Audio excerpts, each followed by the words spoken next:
कहानी की शुरुआत एक ऐसी रहस्यमयी दुनिया से हुई जो धरती की सतह से हजारों किलोमीटर नीचे बसी हुई थी, जहां आसमान से लेकर पानी की गहराइयों तक खतरनाक जीवों का आतंक फैला हुआ था। यहीं हमें इस दुनिया का रक्षक किंग कॉन्ग दिखाई दिया, जो एक छोटे बंदर के साथ झील के किनारे पहुंचा था, लेकिन उसे जरा भी अंदाजा नहीं था कि वो एक पहले से बिछाए जाल में फंसने वाला है। छोटे बंदर ने अचानक महसूस कर लिया कि सामने झील के अंदर कोई बड़ा खतरा छुपा है। फिर भी उसने जानबूझकर कॉन्ग को पानी में उतरने के लिए उकसाया, लेकिन उसकी चालाकी कॉन्ग से छुप नहीं सकी। उसने बस आसपास की हवा को हल्के से सूंघा और तुरंत समझ गया कि आज उसे अच्छा शिकार मिलने वाला है। इसके बाद कॉन्ग बिना कुछ कहे सीधे झील में उतर गया और आराम से नहाने लगा। उधर छोटा बंदर घबरा गया कि कहीं उसकी चाल पकड़ी न जाए, इसलिए वह पानी पीने का नाटक करने लगा। तभी अचानक एक अजीब सा जीव तेज रफ्तार से उनकी तरफ बढ़ने लगा। नहाते वक्त कॉन्ग को भी खतरे का एहसास हो गया। उसने जैसे ही पीछे पलट कर देखा, तभी एक विशाल ड्रैगन अपना बड़ा मुंह खोलकर उस पर झपट पड़ा। ये देखकर छोटा बंदर समझ गया कि उसकी योजना सफल हो गई है और वह तुरंत किनारे की तरफ भागने लगा ताकि खुद को बचा सके। उधर कॉन्ग जमीन पर हर तरह की लड़ाई जीत चुका था, लेकिन पानी में इस तरह के दुश्मन का सामना पहली बार कर रहा था। कॉन्ग उसकी चाल को समझ ही रहा था कि अचानक ड्रैगन उसे खींचकर सीधे झील के अंदर ले गया, लेकिन उसे नहीं पता था कि गुस्से में कॉन्ग कितना खतरनाक हो जाता है। उधर छोटा बंदर यही सोच रहा था कि अब वह कॉन्ग से हमेशा के लिए बच गया है, लेकिन अगले ही पल किंग कॉन्ग का विशाल हथियार सीधे उसके सामने आ गिरा। छोटा बंदर कुछ समझ पाता उससे पहले ही कॉन्ग ने उस ड्रैगन का कटा हुआ सिर सीधे उसके सामने पटक दिया। ये देखकर छोटे बंदर को लगा कि अब कॉन्ग उसे बुरी तरह पीटेगा, लेकिन कॉन्ग ने कुछ नहीं किया, बल्कि उसने अपनी कुल्हाड़ी उठाकर उसे आगे बढ़ने का इशारा कर दिया। दरअसल बंदर नहीं जानता था कि किंग कॉन्ग अपने जैसे किसी को ढूंढने के लिए हजारों सालों से इस दुनिया में अकेला भटक रहा था। वह हर दिन भूखा रहता था और अक्सर यहाँ के खतरनाक भेड़िए उसे दौड़ा दौड़ा कर परेशान करते रहते थे। जब सैकड़ों भेड़िए उसके पीछे पड़ जाते, तब वह छलांग की मदद से किसी तरह बच निकलता, लेकिन इस बार भेड़ियों के झुंड ने उसका पीछा नहीं छोड़ा। वे लगातार उसे घेरने की कोशिश करते रहे। आखिरकार जब उसके सामने गहरी खाई आ गई और भागने का कोई रास्ता नहीं बचा, तब वह मजबूर होकर पलटा और लड़ने के लिए तैयार हो गया। भेड़िए सोच रहे थे कि इस बार शिकार आसान होगा, लेकिन उन्हें अंदाजा नहीं था कि किंग कॉन्ग पहले से ही जाल बिछाकर बैठा था। जैसे ही एक भेड़िए ने छलांग लगाई, तभी अचानक कॉन्ग का जाल एक्टिव हो गया और भेड़िया तुरंत ट्रैप में फंस गया। गड्ढे में गिरते ही लकड़ी के नुकीले भाले भेड़िए के आर पार निकल गए। सही मौका देखते ही कॉन्ग ने तुरंत पेड़ का भारी तना उठाकर गड्ढे में फेंक दिया। जैसे ही जाल एक एक करके एक्टिव हुए, पहाड़ से बड़े बड़े पत्थर लुढ़कते हुए नीचे गिरने लगे और भागने की कोशिश कर रहे भेड़िए वहीं फंस गए। लेकिन धुआं छटते ही कुछ जिंदा बचे भेड़िए फिर भी शिकार छोड़ने को तैयार नहीं थे। गुस्से में किंग कॉन्ग ने एक भेड़िए की लाश पकड़ी और अपनी ताकत दिखाते हुए उसे जोर से फाड़कर 2 टुकड़ों में बांट दिया। ये देखकर बाकी बचे भेड़िए डर के मारे पूंछ दबाकर वहां से भाग गए। हालांकि शिकार मिलने के बाद भी किंग कॉन्ग के चेहरे पर कोई खुशी नहीं थी, क्योंकि उसके मुंह के सड़े हुए दांत ने उसे बहुत परेशान कर रखा था। इसी बीच छुपकर बैठी एक छिपकली मौका देखकर मांस का टुकड़ा उठाकर भागने लगी। किंग कॉन्ग तुरंत उसे रोकने के लिए झपट पड़ा, लेकिन तभी उसका ध्यान दूर से आई आवाज पर चला गया। घाटी से आती उस दहाड़ को सुनकर उसे लगा कि शायद उसका कोई अपना उसे बुला रहा है, इसलिए वह तुरंत उस दिशा में दौड़ पड़ा। लेकिन वहां पहुंचकर उसे सिर्फ एक अजीब सा मेंढक मिला जो उसी के जैसी आवाज निकाल रहा था।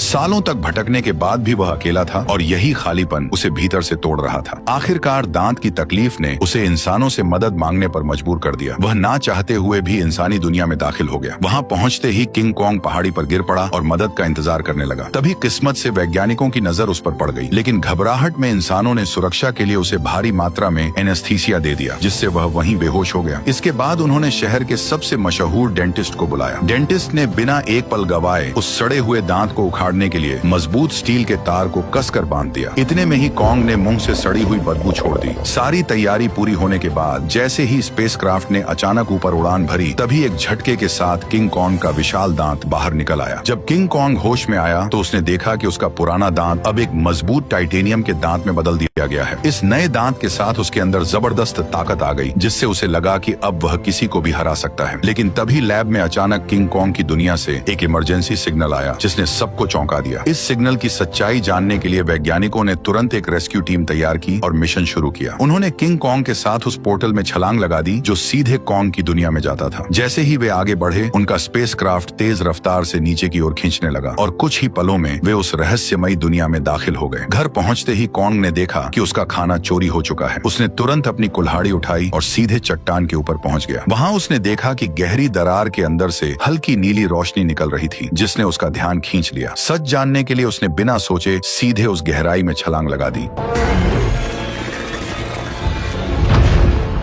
धूप अंधेरे में पहुंचते ही उसकी कुल्हाड़ी अपने आप चमकने लगी। रोशनी पड़ते ही उसे दिखा कि चारों तरफ अजीब चमकदार पत्थर फैले हुए हैं जो इस रोशनी पर रिएक्ट कर रहे थे। तभी अचानक दूर से भयानक दहाड़ की आवाज गूंज उठी। वह उस आवाज का पीछा करते हुए झरने के पार पहुंचा, जहां उसे एक नई छिपी हुई दुनिया दिखाई दी। धीरे धीरे आगे बढ़ते हुए उसे अजीब सी बदबू महसूस हुई जो उसे अपनी ओर खींच रही थी। अचानक उसके सामने एक बेहद खतरनाक और विशाल साया उभर आया, जिसे देखते ही किंग कॉन्ग ने तुरंत अपनी कुल्हाड़ी उठाकर मुकाबले के लिए खुद को तैयार कर लिया। जैसे जैसे दोनों के बीच दूरी कम होती गई, वह विशाल साया धीरे धीरे छोटा होता गया और जब सामने आया तो सच्चाई कुछ और ही निकली। असल में वह कोई राक्षस नहीं बल्कि एक छोटा सा मासूम पीले बालों वाला बंदर था, जिसे देखकर वह खुद भी चौंक गया। हजारों सालों में पहली बार अपने जैसे किसी को देखकर किंग कॉन्ग तुरंत झुक गया और अपना हथियार नीचे रख दिया। इसके बाद उसने बंदर से दोस्ती करने के लिए अपना हाथ आगे बढ़ाया। उसे लगा था कि छोटा बंदर भी उसी की तरह अपने जैसे किसी को देखकर खुश होगा, लेकिन अचानक उसने किंग कॉन्ग को जोर से काट लिया। इतनी मुश्किल से अपने जैसे को ढूंढने के बाद किंग कॉन्ग उसे इतनी आसानी से जाने नहीं देना चाहता था, इसलिए वह बंदर के पीछे दौड़ पड़ा। लेकिन तभी अचानक उसके पीछे एक डरावना साया आ खड़ा हुआ, जिसे देखकर वह बुरी तरह चौंक गया, क्योंकि उसने आज तक अपने साइज का कोई गंजा गोरिल्ला नहीं देखा था। जैसे ही कॉन्ग उसकी ओर बढ़ने लगा, तभी अचानक दो लंबे हाथों वाले गोरिल्लाओं ने पीछे से आकर उसे जोर से जमीन पर गिरा दिया। गंजे के चेहरे की मुस्कुराहट देखकर साफ था कि वे लड़ाई के इरादे से ही आए थे, इसलिए किंग कॉन्ग ने भी अब उन्हें मारने का इरादा कर लिया। उसने तुरंत एक पत्थर उठाया और सीधे गोरिल्ला पर दे मारा। गुस्से में गंजा भी उस पर हमला करने दौड़ पड़ा, लेकिन कॉन्ग ने चालाकी से उसे भी मात दे दी। कुछ ही पलों में वह सबको जमीन पर गिराता चला गया, यहाँ तक कि गंजा कॉन्ग की कुल्हाड़ी को हाथ में लेकर भी कुछ नहीं कर पाया और चारों खाने चित हो गया। जैसे ही किंग कॉन्ग अपना हथियार उठाने बढ़ा, तभी छोटा पीला बंदर अचानक दौड़ कर आया और उसके चेहरे पर झपट कर हमला करने की कोशिश करने लगा। ये देखकर किंग कॉन्ग ने उसे भी पकड़ लिया और उसी को हथियार बनाकर बाकी गोरिल्लाओं की जमकर पिटाई कर दी। हालांकि वे जानते थे कि वे किंग कॉन्ग का सामना नहीं कर सकते, फिर भी वे बारी बारी से उस पर हमला करते रहे। इसी बीच एक बंदर गलती से खाई में गिर गया, लेकिन किंग कॉन्ग ने फुर्ती दिखाते हुए उसे तुरंत पकड़कर ऊपर खींच लिया। लेकिन एहसान मानने की बजाय उसने जमीन से चाकू उठाकर किंग कॉन्ग पर वार कर दिया। यह देखकर किंग कॉन्ग का गुस्सा भड़क गया और उसने एक जोरदार लात मारकर उसे फिर से गहरी खाई में फेंक दिया। ये हाल देखकर गंजा डर गया और तुरंत पीछे मुड़कर भागने लगा। किंग कॉन्ग ने पास पड़ा पत्थर उठाकर उसकी तरफ फेंका, जो सीधा जाकर उसके सिर में जा लगा। चोट लगने के बाद भी वह कुछ बड़बड़ाता हुआ बिना पीछे देखे वहां से भाग गया। तभी किंग कॉन्ग ने पेड़ों के बीच में छुपे उस बंदर को पकड़कर बाहर निकाल लिया और जोर से जमीन पर पटक दिया। इसके बाद उसने जमीन से गंजे का गिरा हुआ चाकू उठाया और छोटे बंदर को इशारा किया कि वो उसे गोरिल्ला के ठिकाने तक ले जाए। बेचारा छोटा बंदर मजबूरी में आगे आगे चलने लगा और किंग कॉन्ग उसके पीछे पीछे बढ़ता गया। जैसे जैसे वे अंदर की ओर बढ़ते गए, वैसे वैसे उन्हें वहाँ कई सारे खतरनाक जानवर दिखाई देने लगे, लेकिन इस शांत दिखने वाली जगह के अंदर हर कदम पर खतरा छुपा हुआ था। छोटा बंदर बचने के लिए चालाकी से उसे उस इलाके में ले गया जहाँ विशाल ड्रैगन रहता था, लेकिन उसे क्या पता था कि किंग कॉन्ग के सामने उसकी यह चाल ज्यादा देर टिकने वाली नहीं थी। अचानक एक विशाल ड्रैगन उसके सामने आ खड़ा हुआ, लेकिन कॉन्ग ने डरने की बजाय कुछ ही मिनटों में उसका काम तमाम कर दिया और फिर आराम से बैठकर उसे खाने लगा। यह देखकर छोटा बंदर भी उसके पास आना चाहता था, लेकिन डर के कारण हिम्मत नहीं जुटा पाया। किंग कॉन्ग ने उसकी हालत देखकर खुद ही मांस का टुकड़ा तोड़कर उसकी तरफ बढ़ा दिया। फिर भी छोटा बंदर उस पर भरोसा नहीं कर पा रहा था। ये देखकर किंग कॉन्ग गुस्सा हो गया और उसने मांस जमीन पर फेंक दिया, जैसे कह रहा हो खाना हो तो खा वरना भाड़ में जा। भूख से बेहाल बंदर तुरंत मांस खाने लगा और हर कौर के साथ उसका नजरिया भी बदलने लगा। उसे लगा कि किंग कॉन्ग उतना भी बुरा नहीं है जितना वह सोच रहा था। धीरे धीरे वह हिम्मत जुटाकर किंग कॉन्ग के पास आकर बैठ गया और दोनों शांत होकर एक साथ वक्त बिताने लगे। इस पल बिल्कुल ऐसा लग रहा था जैसे कोई पिता अपने बच्चे के साथ सुकून के पल बिता रहा हो, लेकिन उन्हें जरा भी अंदाजा नहीं था कि जैसे जैसे वे आगे बढ़ रहे थे, खतरा तेजी से उनकी ओर आता जा रहा था। जैसे ही वे और गहराई में पहुंचे, तभी किंग कॉन्ग ने आखिरकार अपने जैसे जीवों को देख लिया, लेकिन यह देखकर उसका दिल टूट गया कि वे सब बेहद बुरी हालत में जी रहे थे। वे सभी दिन भर मजदूरी करने को मजबूर थे और उनका जीवन किसी नरक से कम नहीं था। इसी दौरान एक बूढ़े बंदर से गलती से पत्थर गिर गया, जिससे गुस्सा होकर गोरिल्ला ने उसे बुरी तरह पीट दिया। ये देखकर किंग कॉन्ग खुद को रोक नहीं पाया और उसने जोर से अपनी कुल्हाड़ी जमीन पर मारकर उस बूढ़े बंदर को उठा लिया। तभी वहाँ मौजूद पहरेदार गुस्से में किंग कॉन्ग की तरफ दौड़ा और उसे दखल न देने की चेतावनी देने लगा, लेकिन अगले ही पल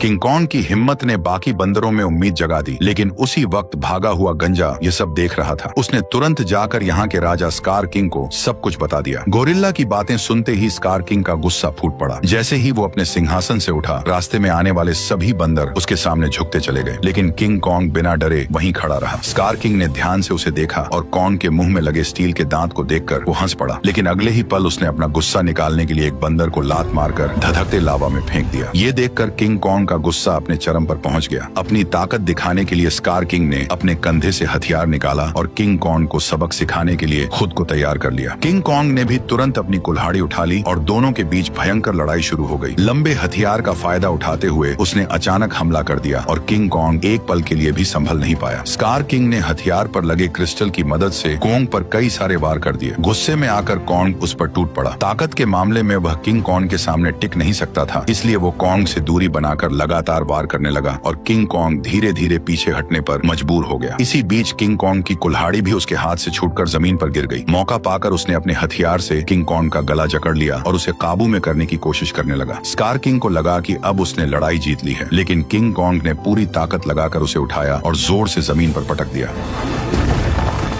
किंग कॉन्ग ने कुछ ही देर में उसे चित कर दिया। तभी स्कार किंग ने तय किया कि वह उसे उसकी असली ताकत दिखाकर ही मानेगा। जैसे ही उसके हथियार में लगा पत्थर चमकने लगा, तभी अचानक गोरिल्लाओं ने पत्थर गिराकर लावा का रास्ता रोक दिया। ठीक उसी पल गुफा में छिपे खौफनाक राक्षस की आंखें दिखाई देने लगी। तपती जमीन अचानक बर्फ बन गई और बाहर निकला वही विशाल जीव टाइटन शीमो, जिसने कभी पूरी दुनिया को बर्फ में जकड़ लिया था। स्कार किंग ने तुरंत उसे कॉन्ग पर हमले का हुक्म दिया, लेकिन शीमो इस हुक्म से खुश नहीं दिख रहा था। जैसे ही उस पर दबाव बढ़ाया गया, वह दर्द से तड़प उठा और मजबूरी में उसने हमला कर दिया। किंग कॉन्ग ने फुर्ती दिखाते हुए तुरंत छलांग लगाई और पहले वार से खुद को बचा लिया। इसके बाद उसने अपनी कुल्हाड़ी सामने रखकर खुद को संभालने की कोशिश की, लेकिन शीमो की ताकत के सामने उसकी सारी कोशिशें कमजोर पड़ने लगी। देखते ही देखते उसका हाथ जमने लगा और बर्फ में बदलता चला गया। इस अचानक हुए हमले से उसका दाहिना हाथ बुरी तरह घायल हो गया और वह कमजोर पड़ने लगा। मौका देखकर स्कार किंग ने तुरंत उसे खत्म करने का आदेश दे दिया। जैसे ही अगला हमला होने वाला था, तभी पीछे से छोटा बंदर सुरंग की ओर इशारा कर उसे तुरंत भागने को कहने लगा। उसी समय शीमो ने मजबूरी में फिर से हमला कर दिया। ये देखकर किंग कॉन्ग तुरंत मुड़ा और तेजी से सुरंग के अंदर घुस गया,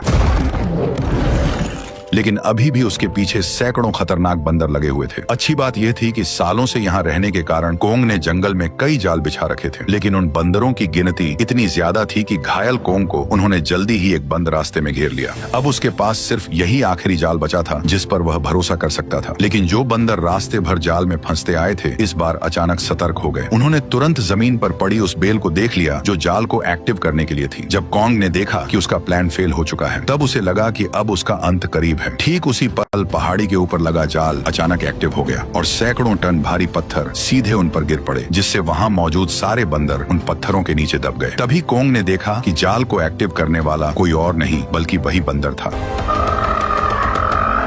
अब कोंग बुरी तरह घायल था और लड़ने की हालत में नहीं था, इसलिए वह छोटे बंदर के सहारे इंसानों के पास लौटने लगा। लेकिन उसे अंदाजा नहीं था कि अभी भी एक बंदर जिंदा बच गया है। उधर कोंग के साथ आए वैज्ञानिकों ने देखा कि उनका बेस पूरी तरह तबाह हो चुका है। तभी उनकी नजर चट्टान के ऊपर बने एक विशाल हाथ के निशान पर पड़ी, जिससे उन्होंने अंदाजा लगाया कि इस दुनिया में कोंग जैसे और भी विशाल जीव मौजूद हैं। जल्द ही वे जंगल की गहराई में पहुंच गए, जहां उन्हें एक छुपा हुआ यंत्र दिखाई दिया। जैसे ही लड़की ने उसे दबाया, उसी पल कई जगहों से पानी बहकर नीचे आने लगा। वह पानी मिलकर एक तेज धारा बन गई और जंगल के अंदर की ओर बहने लगी। वैज्ञानिक उसका पीछा करते करते एक रहस्यमयी जादुई दीवार के सामने पहुंच गए, जिसने जंगल के अंदर एक अदृश्य जगह को छुपा रखा था। जैसे ही उन्होंने उस दीवार को छुआ, तभी उसमें नीली चमक दौड़ पड़ी। ये देखकर उन्होंने तुरंत दीवार के अंदर एक छेद कर दिया और तभी उनके सामने एक ऐसा नजारा आया जिसे देखकर उनकी आंखें खुली की खुली रह गईं। दीवार के पीछे एक ऐसी सुंदर और रहस्यमयी दुनिया मौजूद थी जिसे आज तक न किसी ने देखा था और न ही उसके बारे में सुना था। जैसे ही वैज्ञानिकों ने इस दुनिया में कदम रखा, तभी अचानक उन्हें उस दुनिया के जनजातीय लोगों ने घेर लिया। ये लोग इंसानों जैसे दिखते थे, लेकिन उनकी वेशभूषा किसी नॉर्मल इंसान से बिल्कुल अलग थी। वे लोग वैज्ञानिकों को नुकसान पहुंचाए बिना सीधे अपने कबीले के पास ले गए। वहां पहुंचकर उन्हें पता चला कि यह लोग हजारों सालों से धरती के नीचे रह रहे हैं और उस पोर्टल की रक्षा कर रहे हैं जो ऊपर की दुनिया से सीधे जुड़ा हुआ है। स्कार किंग सालों से इसी जगह की खोज में लगा था ताकि वो इस पोर्टल की मदद से इंसानी दुनिया पर कब्जा कर सके। ठीक उसी समय इंसानों की गंध को सूंघते हुए किंग कॉन्ग वैज्ञानिकों तक पहुंच गया, लेकिन अदृश्य दीवार की वजह से वो भीतर की दुनिया को देख नहीं सका। इसलिए कबीले के लोगों ने उस जादुई दीवार में एक दरार बना दी, जिससे कॉन्ग आसानी से अंदर घुस गया और सीधे इंसानों के बीच पहुंच गया। लेकिन उन्हें नहीं पता था कि यह सब पीछा कर रहे बंदर ने देख लिया था। जैसे ही किंग कॉन्ग इंसानों के सामने पहुंचा, तभी वह कमजोर पड़ गया और सीधे जमीन पर गिर पड़ा। वैज्ञानिकों ने देखा कि कॉन्ग का हाथ बुरी तरह घायल है और अब वो कुछ भी करने की हालत में नहीं है। ये देखकर डॉक्टर ने तुरंत फैसला किया कि कॉन्ग के हाथ को पूरी तरह बदलना पड़ेगा। उसे तुरंत मैकेनिक आर्म का आइडिया आया। यह वही सुपर मैकेनिकल आर्म था जिसे इंसानों ने पहले कॉन्ग को और ताकतवर बनाने के लिए डिजाइन किया था। अच्छी बात यह थी कि यह गैजेट अभी भी तबाह हो चुके बेस के नीचे बने अंडरग्राउंड मैकेनिकल स्टोर में सुरक्षित रखा हुआ था। जल्द ही डॉक्टर उसे वहां से निकाल लाया और उसे सीधे कॉन्ग के शरीर के ऊपर लाकर छोड़ दिया, और तभी वह मशीन खुद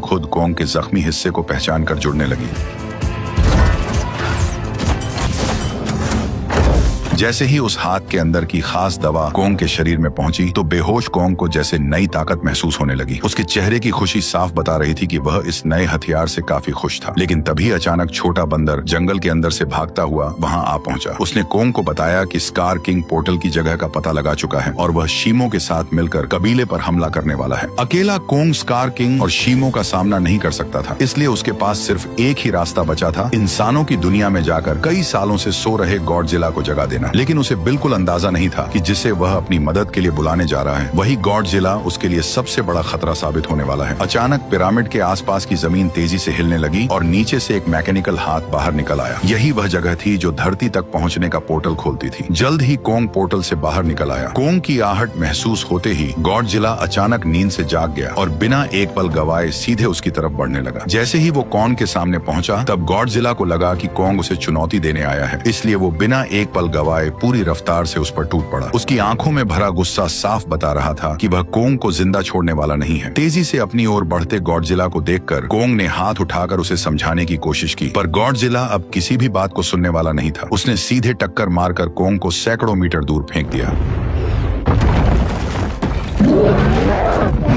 गॉडजिला को रुकता न देखकर कॉन्ग ने पीछे से हमला किया ताकि किसी तरह उसे शांत कर सके, लेकिन रेत आंखों में जाते ही गॉडजिला और भड़क गया। उसने पलटकर कॉन्ग के हाथ को अपने जबड़ों में जकड़ लिया और जोर से उसे जमीन पर पटक दिया, जिससे कॉन्ग पूरी तरह चकरा गया। कॉन्ग संभल भी नहीं पाया था कि गॉडजिला फिर से उस पर टूट पड़ा। जब बातों से कुछ नहीं हुआ तो कॉन्ग ने भी जोरदार पलटवार शुरू कर दिया। हालांकि गॉडजिला अपने सबसे ताकतवर रूप में था, लेकिन मैकेनिकल आर्म की ताकत के साथ अब कॉन्ग भी किसी से कम नहीं था। लेकिन जब कॉन्ग ने देखा कि वह गॉडजिला को हरा नहीं पाएगा, तब उसने बिना एक पल गवाए उसे पकड़कर जबरदस्ती पोर्टल की ओर खींचना शुरू कर दिया। उधर कबीले के लोगों ने स्कार किंग को रोकने के लिए एक खास रेड लिक्विड पानी में मिला दिया। जैसे ही लिक्विड पानी में घुला, एक जादुई बदलाव शुरू हो गया। उससे एक ऐसा सिस्टम एक्टिव हुआ जो दो विशाल पिरामिड को आपस में जोड़ने लगा, और जैसे ही ये पिरामिड जुड़ते, ग्रेविटी कुछ समय के लिए खत्म हो जाती, जिससे सब हवा में उड़ने लगते और स्कार किंग के लिए पोर्टल तक पहुंचना लगभग नामुमकिन हो जाता। लेकिन पिरामिड पूरी तरह जुड़ पाते उससे पहले ही स्कार किंग वहां पहुंच गया। आते ही उसने उस एंटी ग्रेविटी सिस्टम को पहचान लिया। उसने तुरंत शीमो को आदेश दिया कि वह बर्फ से पिरामिड के बीच का रास्ता बंद कर दे। तभी अचानक पोर्टल से एक तेज रोशनी निकली और जमीन पर आ गिरी। अगले ही पल गॉडजिला और कॉन्ग मलबे को चीरते हुए बाहर निकल आए। जैसे ही गॉडजिला की नजर शीमो और स्कार किंग पर पड़ी, तभी उसे सब समझ आ गया कि कॉन्ग उसे यहाँ क्यों लाया है। इसलिए बिना एक सेकंड गवाए वह कॉन्ग के साथ मिलकर उन पर टूट पड़ा। उधर स्कार किंग भी शीमो के साथ उनकी तरफ बढ़ने लगा। दोनों तरफ कोई भी कमजोर नहीं था। जैसे ही चारों भिड़े, उसी पल बर्फ टूट गई और पिरामिड आपस में टकरा गए। उस टक्कर से निकली लहर ने पूरी जगह की ग्रेविटी खत्म कर दी। हर कोई हवा में तैरने लगा, लेकिन इसके बावजूद गॉडजिला बिना ग्रेविटी के भी तेजी से बचते हुए सीधे शीमो की तरफ बढ़ने लगा। वहीं चालाक स्कार किंग ने कॉन्ग की कुल्हाड़ी उठाकर उसी पर हमला कर दिया, पर कॉन्ग ने अपने मैकेनिकल आर्म से हर वार को रोक दिया। कुछ ही पलों में हालात पलट गए और कॉन्ग स्कार किंग पर भारी पड़ने लगा, लेकिन दुश्मन ज्यादा होने की वजह से उस पर पीछे से हमले होने लगे। ये देखकर छोटा बंदर पत्थर उठाकर कॉन्ग की मदद करने लगा। तभी मौका पाकर शीमो ने गॉडजिला पर हमला किया और कुछ ही पलों में उसे पूरी तरह बर्फ में जमा दिया। लेकिन गॉडजिला भी उससे कम नहीं था। उसने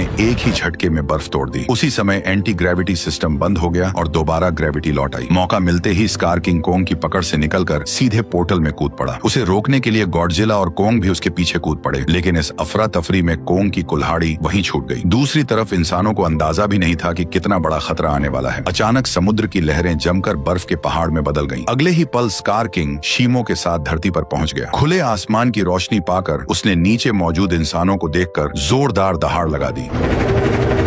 अब उसे लगा कि पूरी दुनिया पर राज करने का समय आ गया है। उसने शीमो को आदेश दिया कि वह आसमान को जमा दे। शीमो ऐसा नहीं करना चाहता था, फिर भी मजबूरी में उसने हर तरफ बर्फ बरसानी शुरू कर दी। देखते ही देखते इमारतें भी इस तबाही में जमकर टूटने लगी। जब स्कार किंग को लगा कि अब उसे कोई नहीं रोक सकता, तभी कोंग ने एक जोरदार मुक्का मारकर उसका 3 टन का दांत जमीन पर गिरा दिया। गुस्से में स्कार किंग ने कोंग पर हमला करने का आदेश दिया, लेकिन उसी समय गॉडजिला वहां पहुंच गया और उसने शीमो को रोक लिया। अब बिना शीमो की मदद के स्कार किंग ज्यादा देर टिक नहीं सकता था, इसलिए उसने एक विशाल इमारत उठाकर कोंग की तरफ फेंक दी, लेकिन उससे कोंग को कोई खास नुकसान नहीं हुआ।